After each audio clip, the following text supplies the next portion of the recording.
right after this. So I will be out of your hair for the next 30 minutes or so. Thank you so much. For those of you who were doing the gaming while we ran out of food, I hope the pizza arrives soon for you. And then we've got a blackjack tournament which will start immediately following Bryan Ekman's presentation. Thanks, guys. Okay, everybody. Whoa, it's loud. I thought your voices. Alright, thanks everybody. I want to thank first Kelly and IGP. I know you guys don't know as much about them as you do Piranha, but truthfully, all they want to do is support us. They're completely supportive of MechWarrior. They're passionate about it. Everyone they employ in QA and customer support, they all play the game, and that's, I guess, the good sign. Is I think we in the gaming industry oftentimes we work on games or work for publishers that no one plays the game. You're just making it, but that's certainly not the case with MechWarrior. And also Chris Ansel and his marketing group at IGP, they're really responsible for putting this entire event together. So I want to have a big applause for Chris and his team.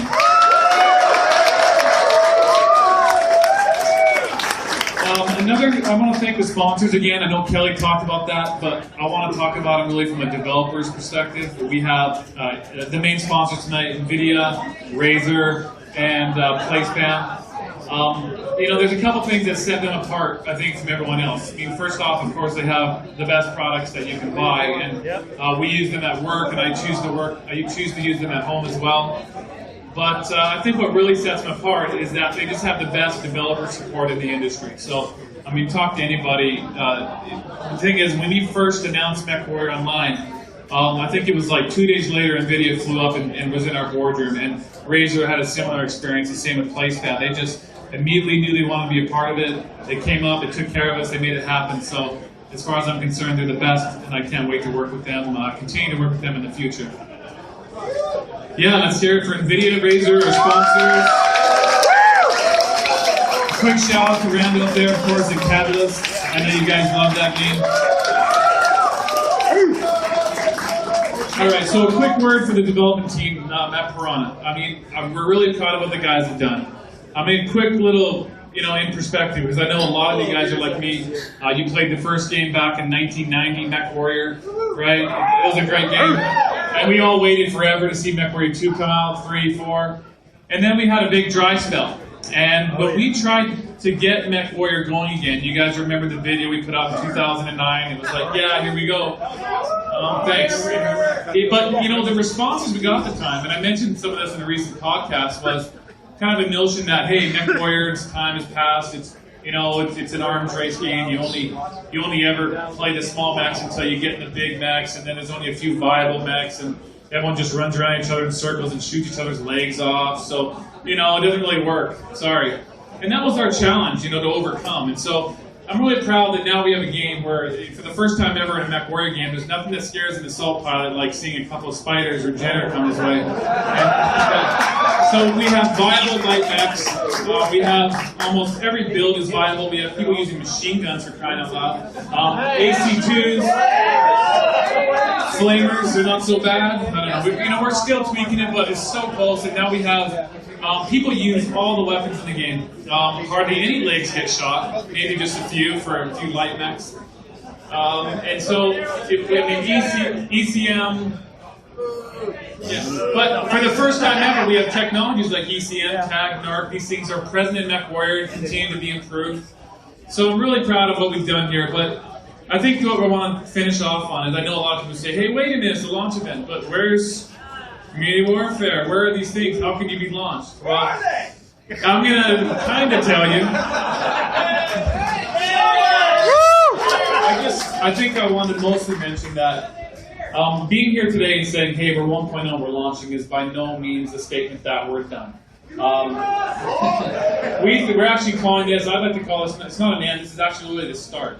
And we've been spending time building the base of this pyramid, to borrow a statement from Bryan. And there's so much stuff, and a lot of it is about creating that base on gameplay. I just got through describing a well-balanced core action game. Other aspects are less exciting, like you got to get a database and customer support tools and all those things. The whole pyramid built. But really, we've now just got to the point where we're standing here today. This is really where it starts. I mean, just in the next couple of weeks, you're going to see public test builds for DX11. Right after that, you'll see public test builds for UI 2.0.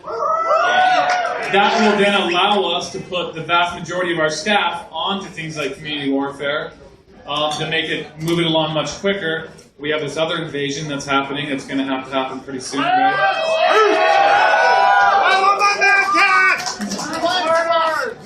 Let's see. So what I'd like to say then really is there is no final product, right? MechWarrior Online will be growing for, I imagine, for many years to come. And I can't imagine what the game might look like even a year from now. So who knows? Maybe we'll invite you all back here next year and do this again. Did you hear that, Kelly? Book it. All right, so I'd like to introduce you to my friend and business partner, Bryan Ekman. We've been in partners for almost 14 years. Happy to talk about the game a little bit. All right, how's everybody doing tonight? Awesome. Some really good play, competitive. It's been fantastic to watch some of the top players. Love it. All right, so I'm going to jump right in to what we're here to talk about. So, Phil? Are you ready, boy? Yeah. No, we're going to do the presentation first. All right, so we're going to talk about community warfare. All right, you can go ahead and hit that button. All right, so I've talked quite a bit about community warfare in the last year and a bit. I had fun on a podcast about 3 weeks ago, spilling the beans a little bit of this presentation, so I hope you caught it. I only have 25 minutes to kind of go over this, so it's going to be super fast. Take longer! But I want it to take longer, but you guys still need to play. So here we go. All right, so here we go. Community warfare. It's about 3 lives. We've identified essentially 3 ways to play our game. There's the mercenary, who we've described as the lone wolf player. That's the guys coming in, new players, people who don't necessarily want to group or do things with the team. Puggers, as you like to call them. We've identified the loyalists. Now, this is somebody who probably in this crowd would be familiar with Bounce Out. They would know about factions, and they're looking for a specific experience.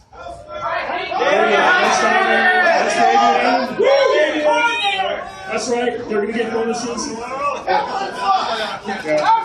And then we have probably, maybe it's about 50-50 in this room who would play Loyalist and Unit Life, but I think a lot of you guys are part of units. Yep. And so there's the Unit Life. So go to the next slide, please, Phil. Let's talk a little bit about the mercenary's role. You might have to hit it one more time. Come on, Phil. There we go. Okay, so it's on a delay, so I have to be ready for that. Anyways, let's talk about the mercenary. They have no official association. They are lone wolves. They go in the game. They fill up the ranks in your matches. That's basically what you all do right now when you're not grouped and playing the game in a public way, right? So that part doesn't change. They work for themselves. They're not necessarily team players, but maybe once in a while they want to be.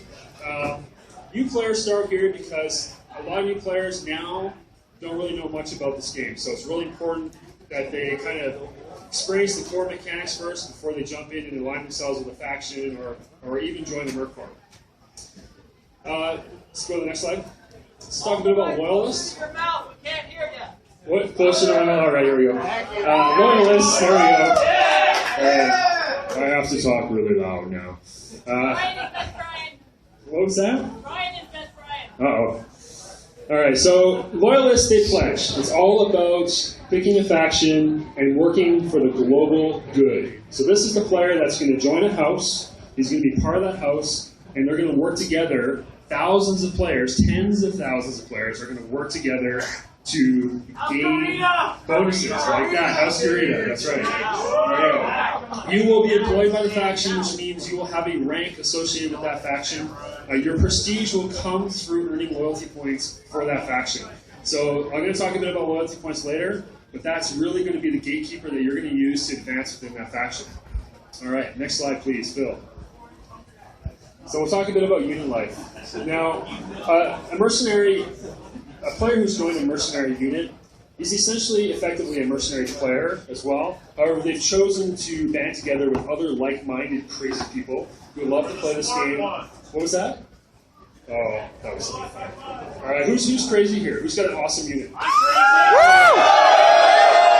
right, that's the entire room. All right. So as you can see on the slide, these are a group of players who have a common goal. They banded together. They're a band of brothers, if you will.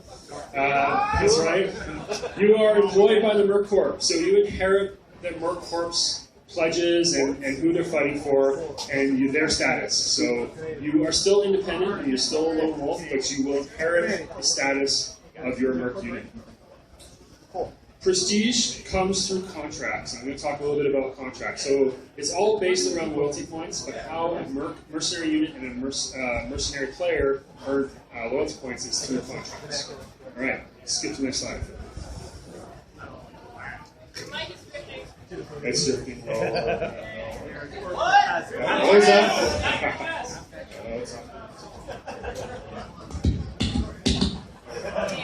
All right. So let's talk a bit about contracts. You know, we talked about this about 2 years ago that we wanted to have a contract system, and it instills fear in our engineering team. Excellent. So we want to make sure that it was something that wasn't going to cause us to have to recreate eBay, because there would be some kind of auction house and there would be a bidding war and all that kind of stuff. So what we did is we made contracts a personal matter. This is something that you do as an individual, or as you're in a Merc unit as one of the leaders who's entitled to actually try to acquire a contract. So now non-faction players, so non-loyalist players, will have access to these contracts. There'll be a very simple menu in the game, and there'll be a series of types of contracts that you'll be able to do, and you'll be able to earn rewards, EXP, loyalty points, and C-bills. And there'll be a set of goals that you'll have to achieve in order to accomplish these contracts. All right, the result is some nice rewards, and once you've earned enough loyalty points, you'll be able to get better and better contracts. So the more loyal you are to a faction, the better contracts you'll get from that faction, and the better rewards that will come. You can take on as many contracts as you want, there won't be a limit, but like any contract, there are rules. So if you fail to fulfill that contract in a timely manner, you might receive a penalty. So we haven't fully designed that part yet, but expect a lot of depth in the contract system. All right, we're going to talk about a couple specific types of contracts that we have. So we have Planetary Assault, which is a mercenary unit contract to acquire and occupy enemy territory in the form of planets. All right, I'm going to jump in a little bit to that. There are skirmish contracts where a group of players will skirmish against another group of players, and that will be a contract. And then there are bounty contracts. Now this is where the fun is going to come from, because this is player-created contracts.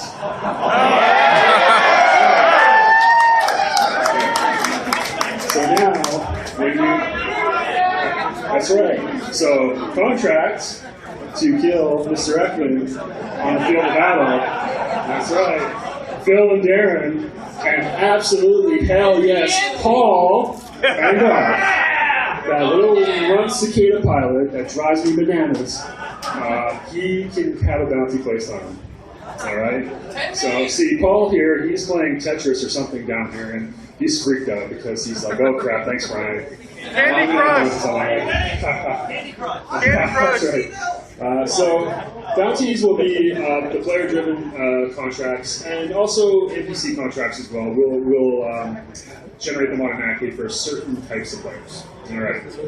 Next slide, Phil. Yeah, that's right, Founders. That's a good idea. That guy. All those legendary folks we love so much. All right, let's talk about loyalty points. Loyalty points are the heart of faction play and a big part of community warfare. Earning loyalty points. What? It's okay. See, it's a slide and needed. I love Davian. I just couldn't give him special treatment. Okay, it's all right. Okay, so as you can see as the slide's going, you see that there's 5, not 6. I don't know. Potty, our new graphics guy, was in here. He's still learning the ropes. Okay, so anyways, there's 5. There's 5 factions on here, and as you can see, it's a bar.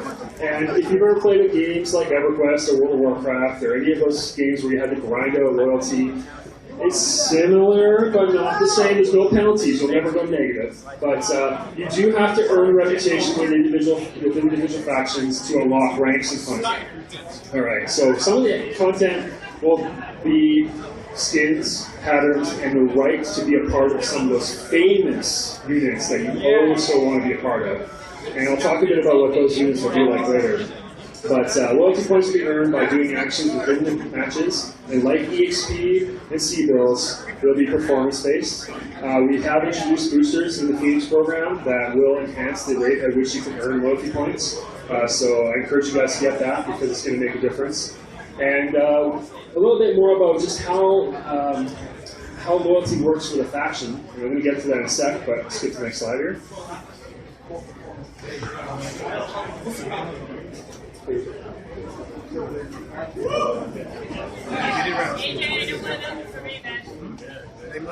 So faction unit structure. So this is going to be your think of any famous unit that exists within the lore. We're going to create it for you. We're going to set a structure and a metagame that allows you to earn reputation within those and gain access to them. Membership in these factions, like it says up there, is earned by getting certain loyalty points and doing certain achievements. So we have another system that sits parallel that overarches with, like similar to Community War, overarches the entire game. This is the achievement system. And these achievements with Garth, who's around here, is having fun designing. So you can blame him if they suck. Is he hiding over there? He is. Yeah. So these achievements, in conjunction with loyalty points, will determine what kind of units you can get access to. It's just the first tip of the iceberg.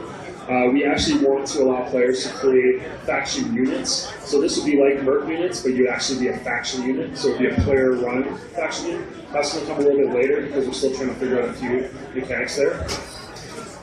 Once you've earned access to these units, you have to be part of a new group of players, and you'll be able to fight with your unit mates for part of the inner sphere.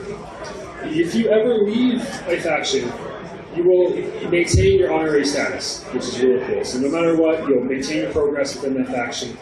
And I kind of use this analogy on the podcast, which I like. There's a certain dog-like unit that comes into the inner sphere and visits most of the inner sphere and works for many of the factions. And I won't say what it is. And how you gain access to Wolf's Dragoon and earn the right to wear their colors, you have to achieve maximum rank in every faction. And then you'll unlock access to Wolf Dragoon. And then you can be part of Wolf's Dragoon. So this is the kind of stuff we're going to be able to do with the faction units. Alright, mercenary unit structure. This is all about you guys. Player created, organized, and structured. We're going to give you a robust set of tools to make your own ranks, form your own lances, your own companies, your own regiments, and as big as you want to go with your team, you can organize it in any way, shape, or form. You can set privileges, ranks, you can set access to different types of content, so who's allowed to bid on contracts, who's allowed to do your logistics, who's allowed to move things around, who's allowed to do orders, all that stuff's in your control. So, you will earn rewards as a group, and you will set your taxes as a group, alright? So it's up to you. Yeah, that's right, taxes, you heard me. Mercenary leaders, you know what I'm talking about, okay? You know you gotta fund the war, right? And I'll explain why that's for that. You got this representation.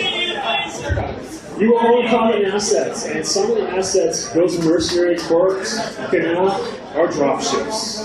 And cool stuff. And bases. You will have bases on the planets you control. Alright, so more of it, I'm going to get to that a little bit later, but there's some really cool stuff. Alright, next slide, please. That's alright.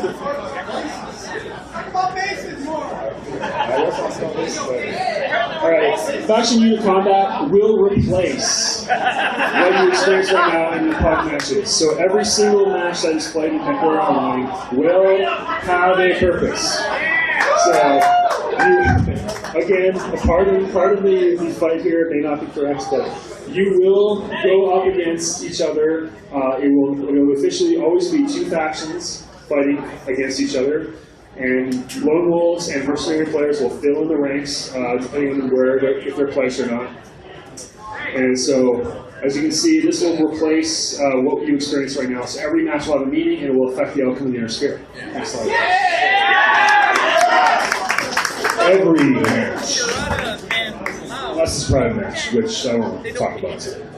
I didn't say private matches. What was that, private matches? Oh, that's good. Robots storm the stadium for private matches.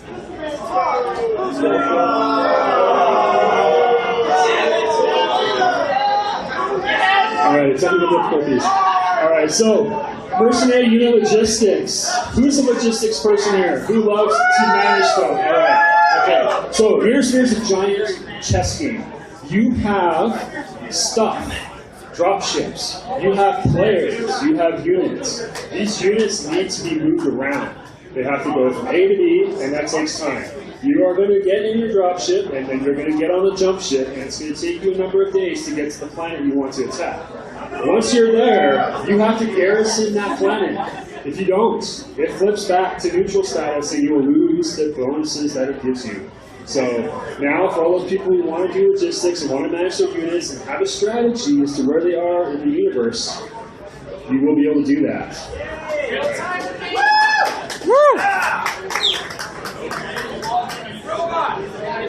All right, how do you take over a planet? First phase, get your unit there. So you have to travel through space from your home planet to the target planet. Once your unit is in place, you will be able to get a contract for that planet. If you are eligible because you have enough loyalty points as a Merc unit to actually get that contract. So, once you get to the planet and you can actually assault it, you will go through a series of matches with an attacker and a defender, and the results, whoever wins, the attacker or defender, will then flip that planet and take occupation of that planet. You will then have to garrison it, like I mentioned before, and that garrison will remain there indefinitely. All right, next slide.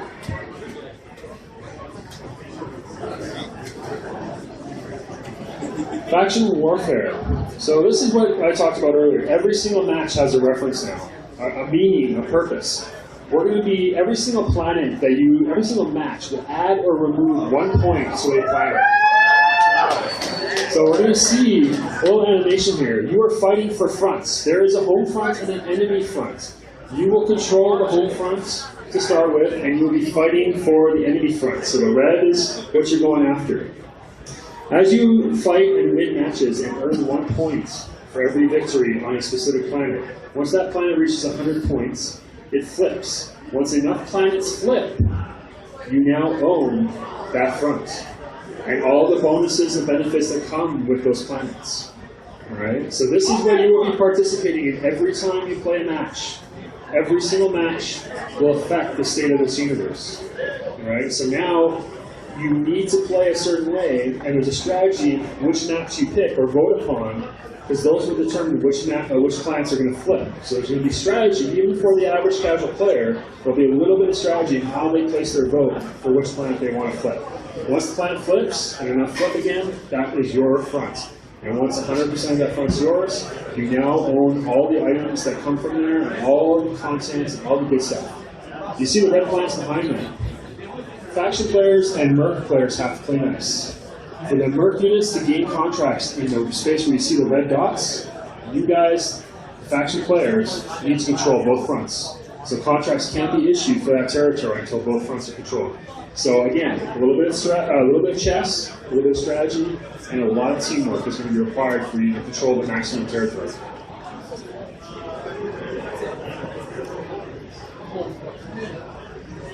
So, as you can see, this is what you're fighting for. The inner sphere.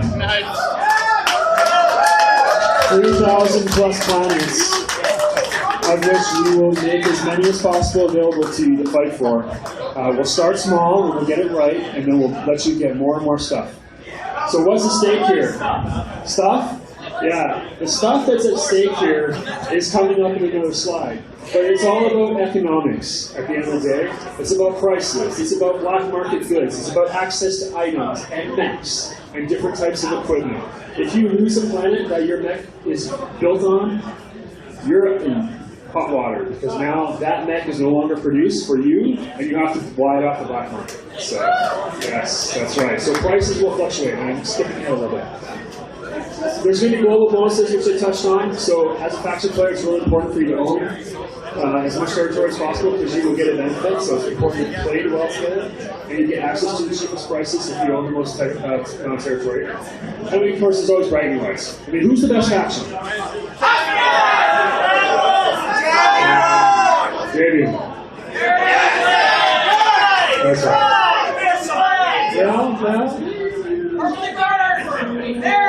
Merrick, maybe. I think David's pretty.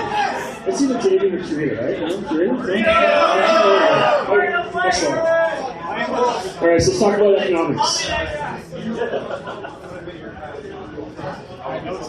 All right, so here's a little bit about economics. And Paul's quaking in his boots, and about 4 engineers back home are about to pass out. So, pricing will vary based on faction relationships. So if you're a Gavian and you like your Victor, you're in luck. Alright. If you happen to be Kurita, I'm sorry. Yeah, you're probably not going to get access to that unit, that mech very easily. So you're going to have to buy it for a little bit more of a premium. Black market prices. I got $500 for a Mad Cat right now. We're going to play on the lore. We're going to use the lore to our advantage here. But that will be a starting point. And then it's going to be up to you guys to figure out what you care about and what you're going to go after. So if you're going to go after certain types of mech factories or certain type of item factories, that's how you're going to get the prices lower. There's special items too, which I'm not going to talk about today, but I'm going to tease the hell out of you. That's not very nice. Oh, but you know me. I'm not a very nice person. Okay. But there is going to be special content associated with owning these planets. We're still deciding what that's going to be. And in fact, it's more about you guys, so we're going to interact with you after this presentation for the next several weeks. Paul's laughing, so. We're going to be interacting with the community to decide exactly what's meaningful to you. All right. Next plan. Next plan. All right, so let's talk a little bit about delivery. 3 phases of how community warfare is going to be delivered. You have association. This is the concept of being a part of something or not. So this is the very first slide I talked about, the different lives. We will be delivering the first phase of community warfare to you that will allow you to join and create Merc Corps, be a mercenary, have a level, which is a new metagame, so you have a level up to level 60, and gain access to advanced content through that leveling system.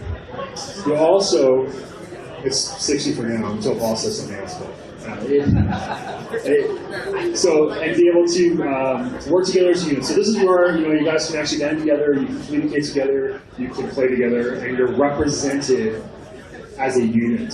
All right, so that's the first phase. Second phase, front warfare. Frontal warfare is the faction play. That's the hub play aspect of our game.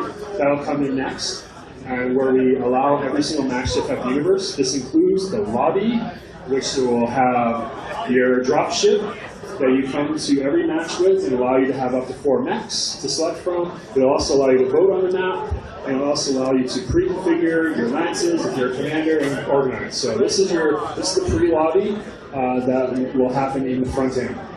Phase 3 is the big battles, the planetary assaults. This is where the Merc units are going to go after the content. This is where you're going to go capture those planets. That's the last phase. It's going to take us about 6 months to roll these out. Okay, and they're going to be happening as soon as UI 2.0 is delivered. You'll get the first phase really close after that. So, with that in mind, I thought I'd tease a little bit of what's coming in the next 4 weeks. And maybe I will show you something cool.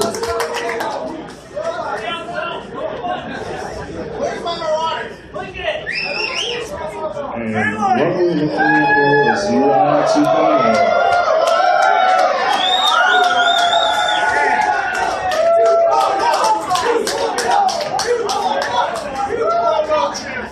As you can see, we have our framework up and running. I took this video on Tuesday, just before I came down here.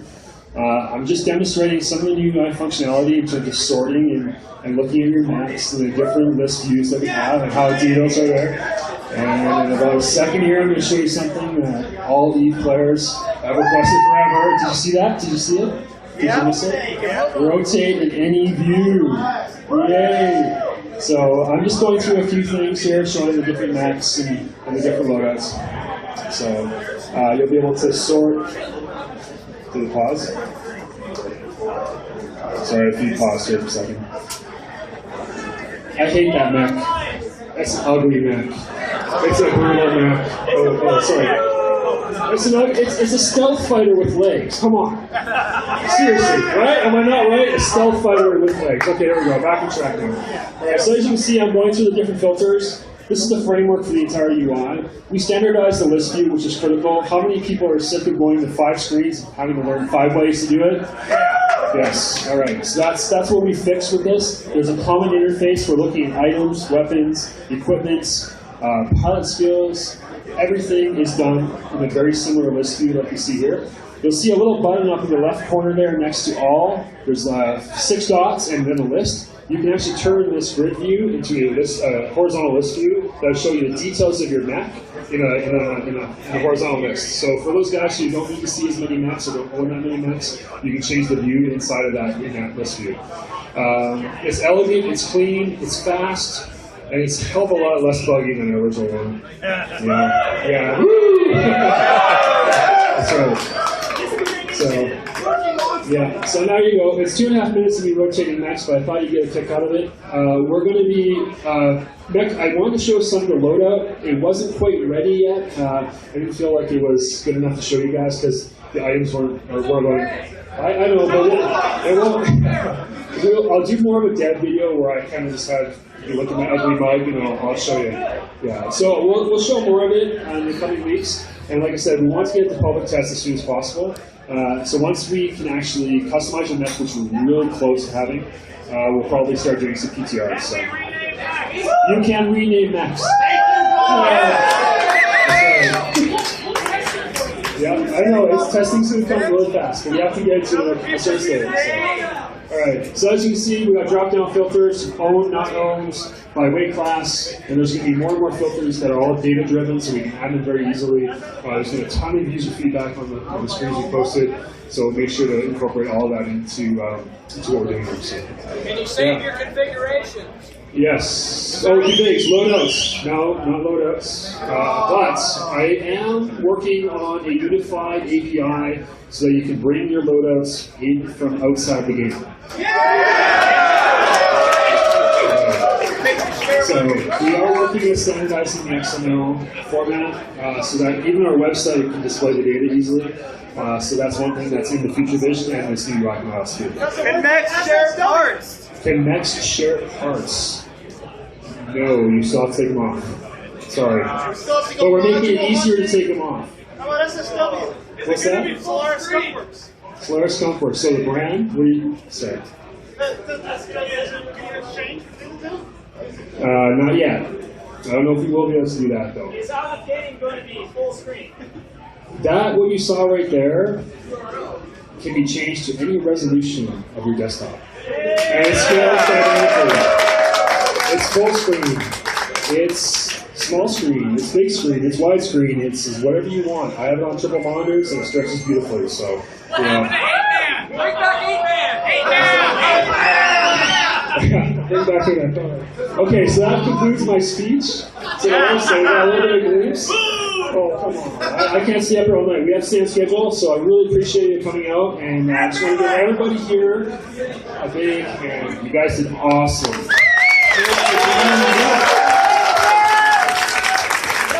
Thank you so much to everybody at PTI for being our players and being our community. We love you. Yeah. Robots.